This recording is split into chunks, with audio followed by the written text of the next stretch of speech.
नमस्कार दोस्तों, मैं परवेज अहमद स्वागत करता हूं आपका टॉप ऑफिसर्स क्लासेस के यूट्यूब चैनल पर। तो जैसा कि आप सभी को पता है, हम यहां पर राजस्थान की पॉलिटी, राजस्थान की राज व्यवस्था पढ़ रहे हैं और उसमें हमने 4-5 क्लासें ले ली है और हम उच्च न्यायालय के बारे में पढ़ रहे थे और उच्च न्यायालय की जो शक्तियाँ हैं वो वाला टॉपिक हमारा बच रहा था। तो आज हम वही टॉपिक देखने जा रहे हैं कि हमारे पास न्यायालय की हाई कोर्ट्स की जो पावर्स है वो क्या क्या है। हाई कोर्ट पावर्स या उच्च न्यायालय की शक्तियाँ, कि हमारे पास उच्च न्यायालय को संविधान में क्या क्या शक्तियाँ प्रदान की गई है जिनकी बेसिस पर वो कार्य करता है। एक तरीके से आप इसको ज्यूरिसडिक्शन के रूप में भी देख सकते हैं कि इसका क्षेत्राधिकार क्या क्या है, कि किन क्षेत्राधिकारों में उच्च न्यायालय कार्य कर सकता है और किन क्षेत्राधिकारों में कार्य नहीं कर सकता। यही उच्च न्यायालय की शक्तियां हैं। देखते हैं इनमें कि इसमें कौन कौन सी शक्तियां हैं। सामान्य तौर पर जो संविधान में दी गई है वो 7 तरीके की शक्तियां हमारे पास उल्लेखित है, जिनमें पहली प्रारंभिक क्षेत्राधिकार जो स्टार्टिंग ही है वो प्रारंभिक क्षेत्राधिकार से है। उसके बाद न्यायाधीश, या ये शब्द आपने कई बार सुना भी होगा कि रिट, तो रिट क्षेत्राधिकार कौन सा, रिट ज्यूरिसडिक्शन है ना। फिर उसके बाद अपीलीय क्षेत्राधिकार, कोई सा भी कोर्ट हो एक तौर से अपीलीय के रूप में तो कार्य करता ही हो, उच्चतम हो, उच्च हो या अधीनस्थ हो, जब तक उसमें अपील नहीं की जाएगी तब तक वो कार्य आगे संपन्न नहीं कर सकता। लेकिन कुछ क्षेत्राधिकार ऐसे भी हैं जिनमें बिना अपील के भी उच्च न्यायालय कार्य कर सकता है। उन्हीं को हम आज यहाँ पर देखने जा रहे हैं। नेक्स्ट है पर्यवेक्षक क्षेत्राधिकार, फिर है अधीनस्थ न्यायालयों पर नियंत्रण। ये भी एक इसकी शक्तियों में आता है कि अधीनस्थ न्यायालयों पर जो नियंत्रण होता है वो उच्च न्यायालय के द्वारा रखा जाता है। उच्च न्यायालय के ज्यूरिसडिक्शन यानी क्षेत्राधिकार में आने वाले जितने भी अधीनस्थ न्यायालय हैं उन पर नियंत्रण और कार्यवाही कौन करता है, उच्च न्यायालय। उनके लिए नियम और कायदे कौन बनाता है, उच्च न्यायालय। इसीलिए इसको ये शक्ति दी गई है कि इसे अधीनस्थ न्यायालयों पर नियंत्रण की शक्ति है। उसके बाद नेक्स्ट है हमारे पास अभिलेख का न्यायालय, फिर उसके बाद है न्यायिक समीक्षा की शक्ति। ये संविधान में कुछ शक्तियां हमारे पास देखने को मिलती है जो उच्च न्यायालय को दी गई है। इनके बारे में डिटेल से चर्चा करते हैं कि क्या क्या है। फर्स्ट है प्रारंभिक क्षेत्राधिकार, जो प्राइमरी ज्यूरिसडिक्शन है वो क्या है इसका, तो वो है इसका कि प्रथम दृष्टया सुनवाई सीधे, न कि अपील के जरिए करने का अधिकार, कि बिना अपील के ही यहाँ पर प्रथम दृष्टया ही अगर कोई अपराध होते हुए देखता है या कोई ऐसा मामला देखता है जिसमें उच्च न्यायालय खुद हस्तक्षेप कर सके तो उस मामले में ये हस्तक्षेप कर और अपना फैसला सुनाता है।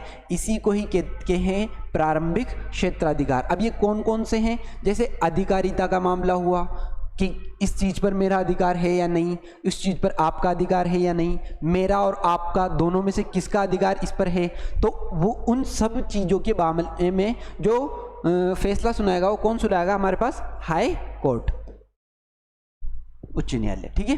फिर उसके बाद है वसीयत वाले मामले, फिर विवाह के मामले, तलाक के मामले और कंपनी कानून और न्यायालय की अवमानना के जो मामले होंगे उनके बारे में सुनवाई उच्च न्यायालय करेगा। और ये इसके किस क्षेत्राधिकार में आते हैं, प्रारंभिक क्षेत्राधिकार के अंतर्गत आते हैं। नेक्स्ट देखते हैं कि संसद के सदस्यों और राज्य विधानमंडल सदस्यों के निर्वाचन संबंधी विवाद। अब निर्वाचन से संबंधित अभी चुनाव चल रहे हैं, चुनाव से रिलेटेड कोई अगर मामला हो जाता है तो जिस क्षेत्र में चुनाव हो रहे हैं उस क्षेत्र में आने वाले उच्च न्यायालय में वो क्षेत्राधिकार के अंदर आ गया। अब उस क्षेत्राधिकार में आने की वजह से, वो प्रारंभिक क्षेत्राधिकार की शक्ति होने की वजह से उच्च न्यायालय के पास ये पावर होती है कि वो इनसे संबंधित जो भी विवाद होगा उनका निपटारा किया जाएगा। राजस्व मामले और राजस्व संग्रहण के लिए बनाए गए अधिनियम के संबंध में, राजस्व जो होता है, राजस्व जो टैक्स वगैरह होता है, टैक्स की कलेक्शन करना, टैक्स की चोरी वगैरह जो भी करते हैं उनके मामले में अगर कोई भी मामला होगा उसमें कोई सुनवाई करेगा तो उनसे रिलेटेड जो अधिनियम या नियम बनाए गए हैं उन पर जो भी कानूनी फैसला देगा वो कौन देगा, हाई कोर्ट देगा। नागरिकों के मूल अधिकारों का प्रवर्तन, ये तो है ही सही कि नागरिकों के मूल अधिकारों का प्रवर्तन, जैसे मूल अधिकारों का हनन हो गया तो उसमें भी अगर ये सुनवाई करना चाहे तो उसमें कर सकता है। संविधान की व्याख्या के संबंध में अधीनस्थ न्यायालयों से स्थानांतरित मामले में संविधान की व्याख्या के संबंध में अधीनस्थ न्यायालयों से स्थानांतरित मामले में। अधीनस्थ न्यायालय कौन से होते हैं? जो भी न्यायालय उच्च न्यायालय के अधीन काम कार्य करते हैं उन सभी न्यायालय को क्या कहते हैं? अधीनस्थ न्यायालय। अब किसी राज्य में कोई एक हाई कोर्ट है, उसके अंडर में जितने भी जिला न्यायालय या सत्र न्यायालय कार्यरत हैं वो सब अधीनस्थ न्यायालय कहलाएंगे और उच्च न्यायालय के द्वारा बनाए गए नियम और कायदों को फॉलो करते हुए वो अपने फैसले सुनाएंगे। अब ये वाला टॉपिक ये कह रहा है कि संविधान की व्याख्या, अगर कोई केस ऐसा आ गया जिसमें संविधान की व्याख्या करने का मुद्दा है तो संविधान की व्याख्या करेगा, उसके संबंध में अधीनस्थ न्यायालयों से जो स्थानांतरित मामले हैं उनमें भी सुनवाई कौन करेगा? हाई कोर्ट करेगा। और ये इसके किस ज्यूरिसडिक्शन में आता है? प्राइमरी या प्रारंभिक ज्यूरिसडिक्शन के अंदर ये मामला आता है। नेक्स्ट देखते हैं अपन कि नेक्स्ट है हमारे पास रिट क्षेत्राधिकार। जो ये अधिकतर वर्ड हम कई बार सुनते रहते हैं कि रिट जारी कर दी, ये रिट, हालांकि ये वो वाली रिट नहीं है जो आप एग्ज़ाम के थ्रू बार बार लगाते रहते हैं, वो वाली नहीं है। ये है कि आर्टिकल 226 में उच्च न्यायालय के नागरिकों के मूल अधिकारों के परिवर्तन और अन्य किसी उद्देश्य के लिए, ये शब्द ध्यान रखने वाली बात है इसमें कि इसमें एक तो मूल अधिकारों के परिवर्तन और अन्य किसी उद्देश्य के लिए बंदी प्रत्यक्षीकरण, परमादेश, उत्प्रेषण, प्रतिषेध और अधिकार प्रेच्छा आदि नियम सुनाकर आदि रिट लगा सकता है। ये जो हमारे संविधान में है वो 5 तरीके की रिट का उल्लेख किया गया है। पहली बंदी प्रत्यक्षीकरण, दूसरी परमादेश, तीसरी उत्प्रेषण, चौथी प्रतिषेध और 5वीं अधिकार प्रेच्छा। इनके बारे में डिटेल से किसी और उच्चतम न्यायालय पढ़ेंगे या किसी और वीडियो में इनके बारे में पर्टिकुलर डिटेल से वीडियो बना दूंगा। अभी हम इसके क्षेत्राधिकार और न्यायिक क्षेत्र के बारे में जान लेते हैं। अन्य किसी उद्देश्य से क्या मतलब है? यहाँ पर अन्य किसी उद्देश्य से मतलब है कि एक सामान्य कानूनी अधिकार का परिवर्तन। नॉर्मली क्या होता है, जैसे उच्चतम न्यायालय में आपके मूल अधिकारों का हनन होता है तो डायरेक्ट आप उच्च न्यायालय में जा सकते हैं। किस आर्टिकल से? आर्टिकल 32 में ये बात कही गई है। अगर नागरिकों के मूल अधिकारों का हनन होता है तो डायरेक्ट कहाँ जा सकता है? उच्चतम न्यायालय में। लेकिन उच्च न्यायालय के पास भी हमारे पास ये पावर दी गई है कि अगर किसी नागरिक के मूल अधिकारों का हनन होता है तो वो उच्च न्यायालय में भी उसकी कार्यवाही कर सकता है। ये इसके अन्य किसी उद्देश्य में बात कही गई है, जो अन्य किसी। तो यहाँ पर एक बात हमें पता चली कि इसका ज्यूरिसडिक्शन उच्चतम न्यायालय के यानी सुप्रीम कोर्ट के ज्यूरिसडिक्शन से भी ज़्यादा है। सुप्रीम कोर्ट तो कहाँ तक है सीमित? केवल मूल अधिकारों तक। ये जो 5 रिट है वो कहाँ तक लगा सकता है? वो मूल अधिकारों तक। लेकिन हमारे पास उच्च न्यायालय में ये शक्ति है कि ये अन्य किसी उद्देश्य के लिए भी इन रिट्स का प्रयोग कर सकता है। आगे देखते हैं, न्यायाधीश देने के कारण क्षेत्राधिकार राज्य क्षेत्र की सीमाओं में है तो उच्च न्यायालय किसी भी व्यक्ति, प्राधिकरण और सरकार को अपने क्षेत्राधिकार के राज्य क्षेत्र की सीमाओं के अंदर बल्कि इसके बाहर भी ऐसा न्यायाधीश दे सकता है। ये बात ये कह रहा है कि उच्चतम न्यायालय के क्षेत्र में आए। जैसे मान ले अपन राजस्थान से हैं, अब राजस्थान की ज्यूरिसडिक्शन में कोई केस हो जाता है। अब जिसने कोई मामला किया है वो राजस्थान की सीमा से बाहर चला जाता है।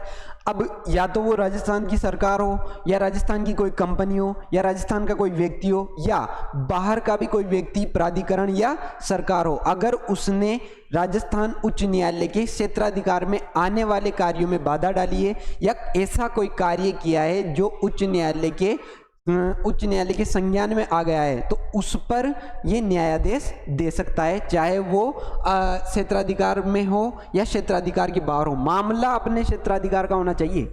ये है मैटर कि मैटर कहाँ का होना चाहिए। जैसे राजस्थान का मैटर है तो राजस्थान की हाई कोर्ट किस पे फैसला सुनाएगी? मैटर राजस्थान से संबंधित होने चाहिए। उससे उच्च न्यायालय का रिट क्षेत्राधिकार उच्च न्यायालय का रिट क्षेत्राधिकार अनुच्छेद 226 के अंतर्गत अनन्य न होकर उच्चतम न्यायालय के क्षेत्राधिकार अनुच्छेद 32 के समवर्ती है। जो रिट क्षेत्राधिकार है ये अनन्य न होकर कैसा है? उच्चतम न्यायालय के, जो मैंने अभी बताया ना आपको कि उच्चतम न्यायालय में भी जा सकते हो आप अगर आपके मूल अधिकारों का हनन होता है। मूल अधिकार कहाँ पे? आप हमारे पास भाग 3 में हमारे पास क्या है? मूल अधिकारों की व्याख्या की गई है। भाग 3 में हमारे पास मूल अधिकार है और भाग 3 में ही जो मूल अधिकार है उनके हनन पर हम डायरेक्ट कहाँ जा सकते हैं, उच्चतम न्यायालय में जा सकते हैं आर्टिकल 32 से, और आर्टिकल 226 से हम उन मूल अधिकारों के हनन पर उच्च न्यायालय में भी जा सकते हैं।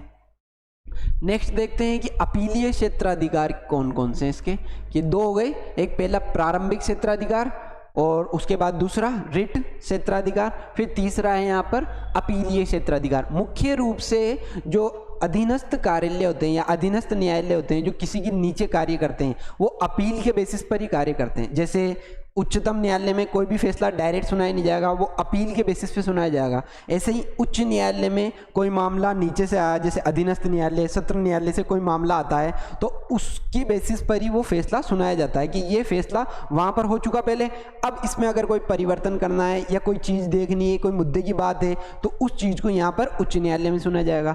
अब सामने वाली पार्टी उच्च न्यायालय के फैसले से भी खुश नहीं है तो उसके पास ये अधिकार अभी और है कि वो उच्च न्यायालय के फैसले को कहाँ चुनौती दे सकती है, उच्चतम न्यायालय में चुनौती दे सकती है अपीलीय क्षेत्राधिकार के बेसिस पर। उच्च न्यायालय मूलतः एक अपीलीय न्यायालय है। ये क्या है, मूलतः इसका जो मेन पावर है ना वो क्या है, अपीलीय न्यायालय होने की पावर है। यहाँ इसके राज्य क्षेत्र के तहत आने वाले अधीनस्थ न्यायालयों के आदेशों के विरुद्ध अपील की सुनवाई होती है। अब आ गई ना बात कि किसकी, अधीनस्थ न्यायालय के आदेशों के विरुद्ध अपील की सुनवाई कहाँ पर होती है, हमारे पास हाई कोर्ट में होती है। यहाँ दोनों तरह के, एक तो पहला सिविल और दूसरा आपराधिक, यानी एक तो दीवानी और एक आपराधिक, यानी सिविल और क्रिमिनल,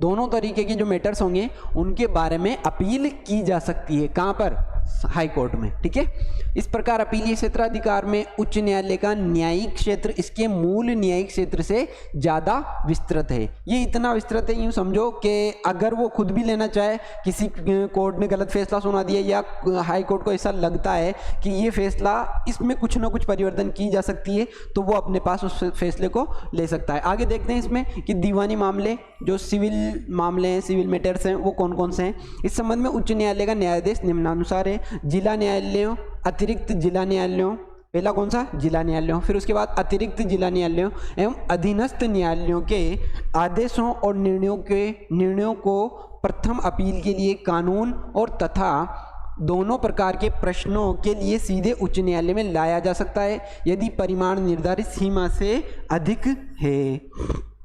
इसको ऐसे समझ लीजिए, कोई शख्स है जिसका जमीनी विवाद हो गया, अब वो कहाँ पे गया, पहले स्टार्टिंग में चल गया अधीनस्थ न्यायालय में, जो अपने तहसील का जो न्यायालय है उसमें चला गया। अब उन्होंने फैसला सुना दिया कि ये जो जिसने ज़मीन हड़पी है या जो ज़मीन का मैटर है वो आधा आधा जो भी होगा वो सुलझाना पड़ेगा।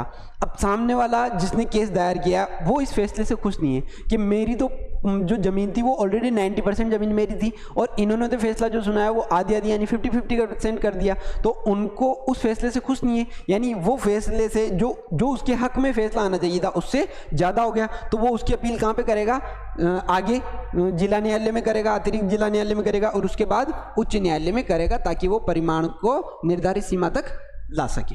ठीक है, जिला न्यायालयों अन्य अधीनस्थ न्यायालयों के आदेशों और निर्णय के विरुद्ध दूसरी अपील जिसमें कानून का प्रश्न हो, तथ्यों का नहीं। नेक्स्ट देखते हैं हमारे पास कौन से हैं, आपराधिक मामले या criminal procedure, criminal matters, criminals. अब क्रिमिनल्स आप समझते हैं, इसमें डायरेक्ट किसी को मर्डर कर दिया, हत्या कर दी, चोरी कर ली, डकैती कर ली या लूट मार करके भग गए, वो सब मामले किस में आते हैं, क्रिमिनल। नाम से ही पता चल रहा है हमारे पास कि सिविलियन मैटर कौन से होंगे, जो आम आदमियों के बीच में नॉर्मल हो रहे हैं, कोई दिक्कत वाली बात नहीं, आराम से शांति से फूफा जी ने सुलझा दिया मैटर, जीजा जी ने सुलझा दिया मैटर। ऐसे मैटर कहाँ पे हो रहे हैं, सिविलियन मैटर है, वो उनसे भी नहीं सुलझा फिर वो कोर्ट में आ गए। अब क्रिमिनल मैटर्स तो ऐसे हैं, सिर फाड़ दिया साहब, एक दी उसकी पावड़े की जिसमें सिर फट गया, अब वो मैटर कहाँ पे आया है, ये यहाँ पे उच्च न्यायालय में आया, वो सब किस में आ गए, क्रिमिनल में। सत्र न्यायालय और अतिरिक्त सत्र न्यायालय के निर्णय के खिलाफ उच्च न्यायालय में तब अपील की जा सकती है जब किसी को 7 साल से अधिक सजा हुई हो। यह भी ध्यान रखने योग्य बात है कि सत्र न्यायालय या अतिरिक्त सत्र न्यायालय द्वारा दी गई सजाए मौत, आमतौर पर मृत्युदंड के रूप में जाना जाने वाला, पर कार्रवाई से पहले उच्च न्यायालय द्वारा इसकी पुष्टि की जानी चाहिए, चाहे सजा पाने वाले व्यक्ति ने कोई अपील की हो या ना की हो। अब जो सत्र न्यायालय थे या जिला न्यायालय थे, उन्होंने वो जो शख्स था जिसने क्राइम किया था उसको 7 साल की सज़ा दे दी या सजाए मौत दे दी, तो उस पर अपील के बिना ही हाई कोर्ट भी एक फैसला देगी कि ये फैसला सही है या गलत। अब वो अपील करता है जैसे, तो अपील के लिए क्या जरूरी है कि उसके 7 साल की सज़ा काट ली उसने, उसके बाद वो उसमें अपील कर सकता है। नहीं भी हो तो अगर मृत्युदंड की सज़ा दे दी नीचे जिला न्यायालय सत्र न्यायालय ने, तो वो डायरेक्ट बिना अपील के ही हाई कोर्ट में मामला चला जाएगा और मामला हाई कोर्ट में सुना जाएगा और हाई कोर्ट दोबारा उस पर फैसला देगी कि उसको मृत्युदंड देना है या नहीं देना। इसी बात को कहते हैं उस चीज़ की पुष्टि करना। आपराधिक प्रक्रिया संहिता 1973 में कुछ मामलों में उल्लिखित सहायक सत्र न्यायाधीश, नगर दंडाधिकारी या अन्य दंडाधिकारी न्याय के निर्णय के विरुद्ध उच्च न्यायालय में अपील की जा सकती है। जो नॉर्मल होते हैं हमारे पास जजेज, जो तहसील स्तर पर या जिला स्तर पर होते हैं, उनके खिलाफ अगर कोई अपील करता है तो उसमें ये किस नियम के तहत है? आपराधिक प्रक्रिया संहिता 1973, क्रिमिनल प्रोसीजर कोड 1973 के तहत कौन मामला सुना सकता है? उसमें हाई कोर्ट उसमें फैसला दे सकता है और हाई कोर्ट अपना फैसला सुना सकता है। नेक्स्ट, पर्यवेक्षीय क्षेत्राधिकार। पर्यवेक्षीय क्षेत्राधिकार क्या होता है देखते हैं। उच्च न्यायालय को इस बात का अधिकार है कि वह अपने क्षेत्राधिकार के क्षेत्र के सभी न्यायालयों और सहायक न्यायालयों के क्रियाकलापों पर नजर रखे, सिवाय सैन्य न्यायालयों और अभिकरणों के। इस प्रकार वह मामले वहां से स्वयं के पास मंगवा सकता है।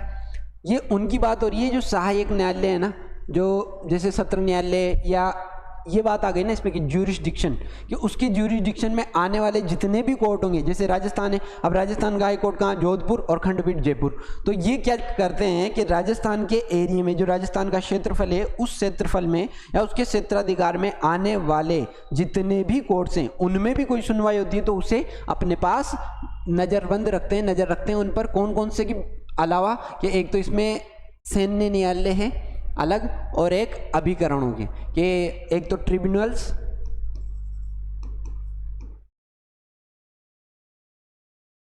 और ये जो सैन्य न्यायालय होते हैं इनके ऊपर नज़र नहीं रखेगा, बाकी जितने भी उसके ज्यूरिसडिक्शन में आते हैं उन सब पर नज़र रखना इसका एक क्षेत्राधिकार है। मामले वहाँ से स्वयं के पास मंगवा सकता है। अभी मैंने बताया कि अगर कोई मामला ऐसा है कि जिसमें उसको पसंद नहीं आ रहा, नहीं ये फैसला सही नहीं है, तो वो हाई कोर्ट अपने पास मंगवा सकता है, इधर आओ, इधर मैं दूंगा फैसला, मैं हूँ हाई कोर्ट, तो फिर वो हाई कोर्ट देगा फैसला, है ना।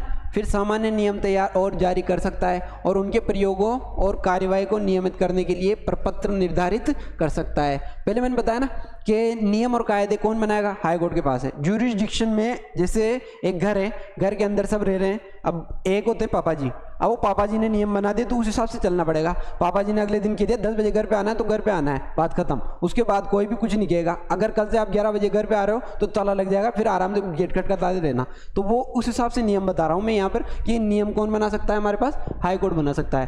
हाई कोर्ट जो है अपने घर के पापा जी है एक तरीके से, उनके द्वारा रखे जाने वाले लेखा, सूची आदि के लिए प्रपत्र निर्धारित कर सकता है। ये सब भी कौन करेगा? लेखा, सूची आदि निर्धारित कौन करेगा? हाई कोर्ट करेगा। शेरिफ, स्टेनोग्राफर, क्लर्क, अधिकारी एवं वकीलों के शुल्क आदि को निश्चित करता है। कौन करता है? हाई कोर्ट की पावर है ये कि इनकी शुल्क जो होंगे ना वो कौन निश्चित करेगा? अपने हाई कोर्ट निश्चित करेगा। नेक्स्ट, अधीनस्थ न्यायालयों पर नियंत्रण, ये भी इसकी एक पावर है कि वैसे ही हमने ये बता ही दिया कि नियम और कायदे कौन बनाता है? सब पापा जी बनाते हैं। पापा जी कौन? High court. अब हाई कोर्ट के किसी फैसले को आप मान नहीं रहे तो हाई कोर्ट दंड भी दे सकता है। पापा जी के फैसले को अगर आप ज़्यादा दिन तक नहीं मानते तो पापा जी घर से बाहर भी निकाल सकते हैं। ये भी कह सकते हैं दंड दो, आपको जुर्माना भरना पड़ेगा, बड़े हो गए अब आप पैसे लेके आओ। तो वैसे ही इसका भी एक नियंत्रण करने के तरीके होते हैं कि कैसे अधीनस्थ न्यायालय पर एक उच्च न्यायालय के अपीलीय न्यायिक क्षेत्र एवं पर्यवेक्षणीय अधिकारों जिनका ऊपर उल्लेख किया गया है के अलावा प्रशासनिक नियंत्रण और अन्य शक्तियां रहती है, इनमें निम्नलिखित शामिल है। कौन कौन से? प्रशासनिक नियंत्रण और अन्य शक्तियां, ये कौन कौन सी है आगे देखते हैं पॉइंट में। कि जिला न्यायाधीशों की नियुक्ति कौन करेगा? हमारे हाईकोर्ट के जज करेंगे। तैनाती कौन करेगा? जज करेंगे। पदोन्नति अन्य व्यक्ति की राज्य न्यायिक सेवा जिला न्यायाधीशों से अलग में नियुक्ति में राज्यपाल इससे परामर्श लेता है। किससे लेता है? हाई कोर्ट के जज से। यह राज्य की न्यायिक सेवा, जिला न्यायाधीशों के अलावा के तैनाती, स्थानांतरण, सदस्यों के अनुशासन, अवकाश स्वीकृत, पदोन्नति आदि मामलों को भी देखता है। कि हाई कोर्ट ही क्या करता है कि उसमें किस शख्स को कौन सा काम देना है और किसको कहाँ भी जाना है। जैसे सपोज कीजिए कि आज अपने घर पे कोई फंक्शन हो रहा है, अब पापा जी ने सब बेटों को बुलाया, भाई बेटा इधर आ जाओ। अब क्या करना है कि सबको एक एक काम बांट दिया, भाई तुझे क्या करना है, तुझे ये करना है साहब, हलवाई के पास जाना है तुझे, और तुझे उससे बात करनी है। तो ये सब काम किसने किए? पापा जी ने कर दिए। कि किसका स्थानांतरण कहाँ करना है, वो किसको कौन सा कार्य देना है, वो कार्य किसका है? अपने हाई कोर्ट का है। कि तैनात स्थानांतरण कर देगा, कि सदस्यों के अनुशासन बिल्कुल स्ट्रिक्ट रूप में देखना है। एक जने को तो यही बात कह दी, स्ट्रिक्ट रूप से देखना है आपको, सदस्यों का अनुशासन करना है। अवकाश स्वीकृत, कोई कहते हैं यार मुझे छुट्टी चाहिए, अब वो छुट्टी भी कौन स्वीकृत करेगा? हमारे हाई कोर्ट स्वीकृत करेगा। पदोन्नति किसी को चाहिए, भैया भाई वो सही हो गया काम उसका, अब उसको क्या चाहिए? प्रमोशन चाहिए। तो प्रमोशन भी किसके हाथ में? पापा जी के हाथ में। हाई कोर्ट के हाथ में पदोन्नति आदि मामलों को भी देखता है। यह अधीनस्थ न्यायालय में लंबित किसी मामले को वापस ले सकता है यदि उसमें महत्वपूर्ण कानूनी प्रश्न शामिल हो और संविधान की व्याख्या की आवश्यकता हो। यह या तो इस मामले को निपटा सकता है या अपने निर्णय के साथ मामले को संबंधित न्यायालय को लौटा सकता है। अब जैसे कोई मामला है, आपने किसी में केस दायर कर दिया अधीनस्थ न्यायालय में, अब अधीनस्थ न्यायालय उसको सुन ही नहीं रहा, वो तारीख पे तारीख दिया जा रहा है, तारीख पे तारीख, लो तारीख।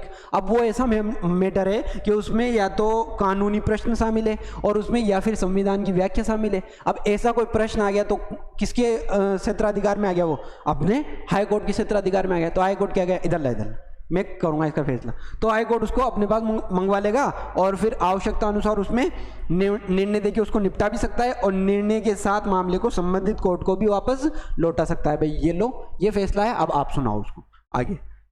नेक्स्ट देखते हैं।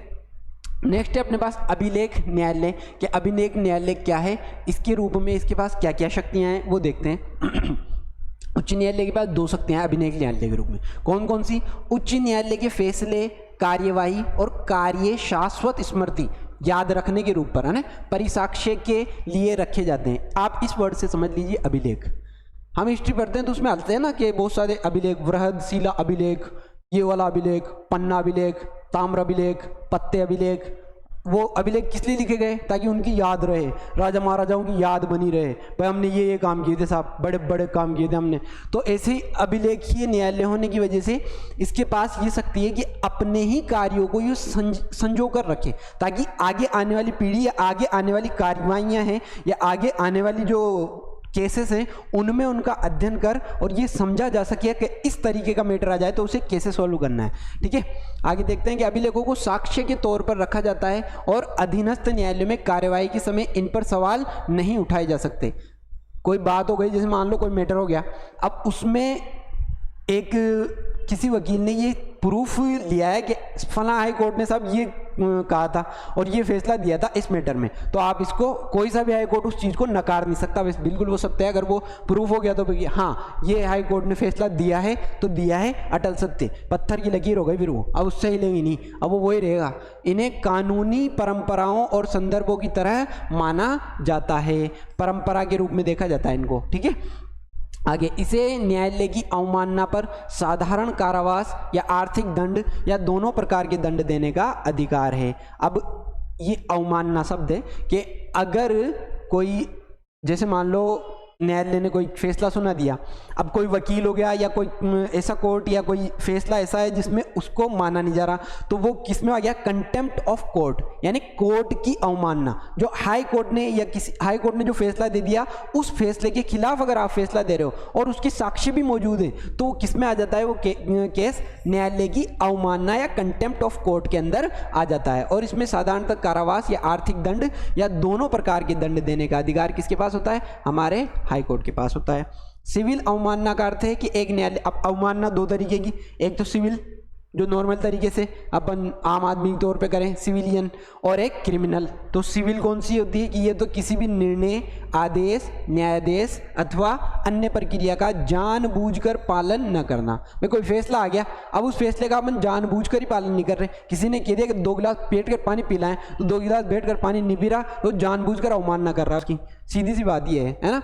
उसका निर्णय था, यही आदेश था और न्यायाधीश था, और उसकी ही वो पालना नहीं कर रहा, तो ये क्या हो गया, एक सिविलियन अवमानना है। आपराधिक अवहेलना का मतलब क्या है कि किसी ही मामले का प्रकाशन या ऐसी कार्यवाही न्यायालय के प्राधिकार को कलंकित अथवा कम करना, न्यायिक कार्यवाही के प्रति दुराग्रह अथवा उसमें हस्तक्षेप, किसी अन्य प्रकार से न्यायिक प्रशासन में अवरोध अथवा हस्तक्षेप करना।